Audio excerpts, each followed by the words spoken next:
Good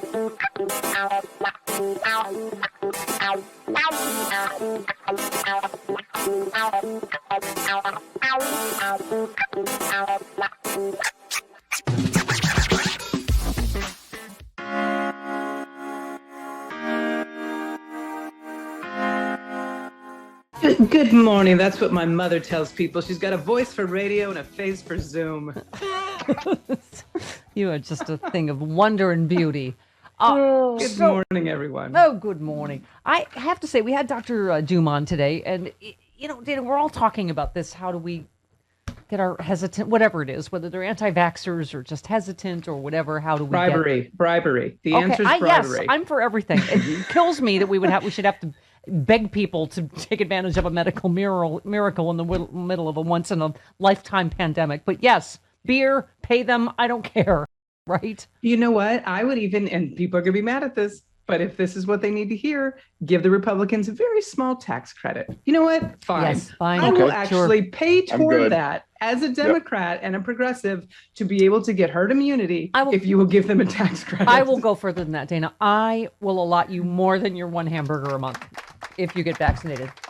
Now you're getting crazy. Listen, they're going to believe the tax credit. That whole beef thing, they're not going to buy it. Okay. Can I just say we have a nation, as you know, of sexy liberal helpers. You know the Steph heads, the sexy liberal army. Always has your back. Alive. Dana, who is Dr. Dana, the official clinical psychologist of the Stephanie Miller Show. Unofficial, official, whatever. She, you know what's helping? Look at her with her I Got the Pfizer mug. Look how beautiful Dr. Dana is with her I Got the Pfizer. I'll post that later. She said, here I am in my new normal telehealth setting, drinking coffee and promoting the importance of vaccination so they can get some semblance of back to normal. She's using she said this mug has already inspired discussions and successful persuasion to vaccinate, which was done with a smile and a song along the way. Thank you as always for helping me stay sane and safe. You literally may be helping save lives. Oh, she's got the Pfizer and she's got look how beautiful. Pfizer. Yeah. Oh my God. She's got the mug. We've got masks. We've got the t-shirt. Dr. Doom. I think our people like swag. Funky Cold Moderna went through the roof when Dr. Doom modeled his. Dana, are you team? Swag. Which team are you? I forget. I am Pfizer. You are Team Pfizer. Yep. All right. I am not snobby about it, but I am Pfizer. This girl is. Pfizer. Okay.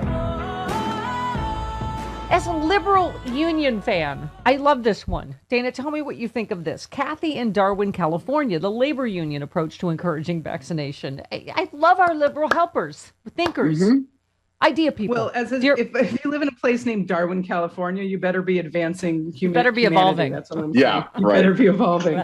Yeah, see what I did there. Okay. Dear Steph, in my tiny desert town, we had our first social gathering in more than a year, which everyone was able to mingle unmasked without fear. We're all Team Moderna. That's what we have here. I thought about a holdout friend who might have felt he could huddle among us at this gathering, being protected by the fact that we're all fully vaccinated, while he refers to vaccinated people as sheeple.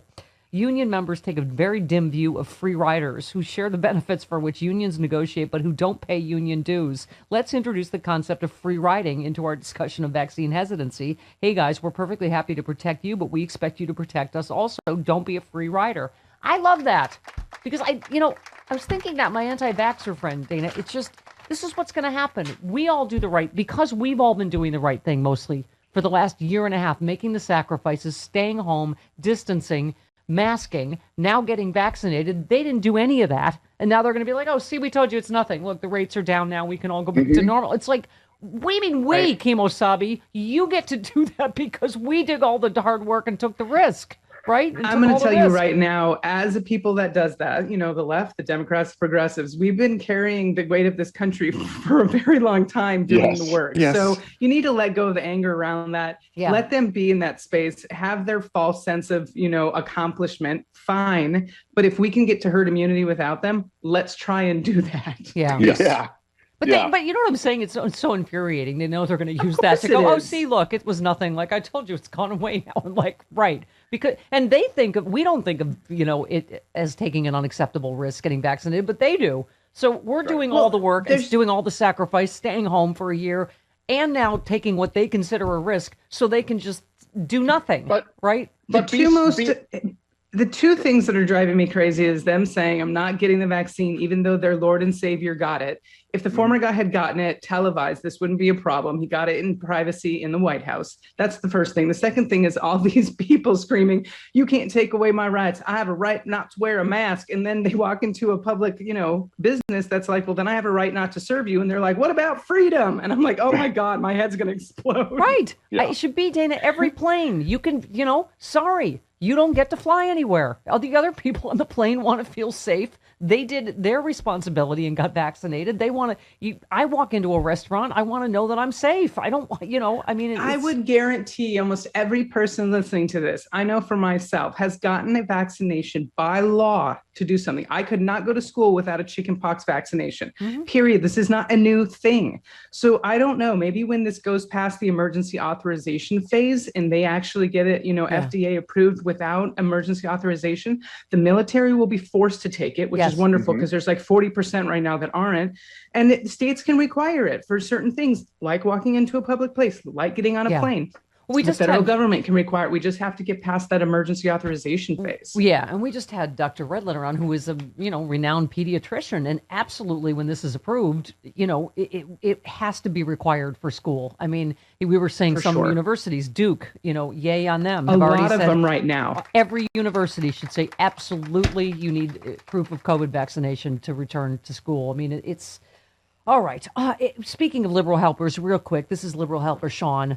Sean, you have to know the people that you're helping. Brother Phil, he's a performer. He's a musician. You know what you've been going through, Dana, for the right? Steph was moping around my house yesterday, feeling quite depressed as usual. It's now 14 plus months since I last played a show. It's his whole life, his passion, etc. So much anxiety and worry on top of being shut in alone this entire time. So I'm moping around here, making coffee. I have the show on as I've done every morning since spring of 2004. What do I hear? Saki lady. And I yelled, she did it. She did the Jimi Hendrix thing. I emailed her. She did it. Let me tell you, it tickled me pinker than Carl Rove's bald canned ham head.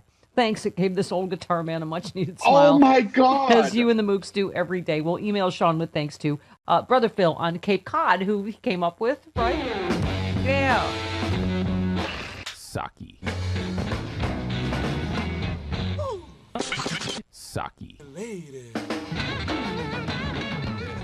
Yeah. Thank you, Brother Phil. Okay. See? That wasn't very nice to Carl. No, Carl Rove, he said. Carl Rove? Carl Rove's canned ham's head. What are you talking about? Carl Frisch. No, I was like, you're upset. He said Carl. You're upset. Someone called Carl Rove's head a canned ham. If you start defending more Cheneys, I'm getting off the show. I know. That's it. Seriously, I've never defended Liz Cheney. Right. I've never. She's still awful. Still awful. Okay. The whole family's awful. I hope her dad asked McCarthy to go hunting. Dana Louise Goldberg. I love this tweet. Sixth grader tells Fox News Brian Kilmeade that Biden is doing a better job than Trump. Yeah, he got owned by a 6-year-old. Did you see that? Yes. Well, I think even a 6-year-old knows Biden is doing a better job than Trump, but okay. I just love Brian Kilmeade getting owned. His own show. Okay. Answering the question, are you smarter than a 6th grader? The answer, of course, in Brian Kilmeade. No, in his case, no. All right, Volatile Mermaid tweets, the people still defending Trump at this point are like the band on the Titanic if they had kept playing From the Bottom of the Ocean. Yes. Okay. It's true. Aren't they gonna run out of oxygen soon? I love Volatile Mermaid. If you don't follow her on Twitter, you need to. She's brilliant. Yeah. The band didn't finally go, okay, it's time to... The band just will not pack up, right? They're just like... They're at bottom of the Trump-tanic. Okay. I know, Dana, she was horrible. She threw her gay sister under the bus to get elected, but she wrote a great op-ed about how our children are watching and democracy is hanging in the balance, and she's right about everything she wrote. I'm so mad at them. Oh, I'm so mad at them for making me defend this family. Yes, any of them.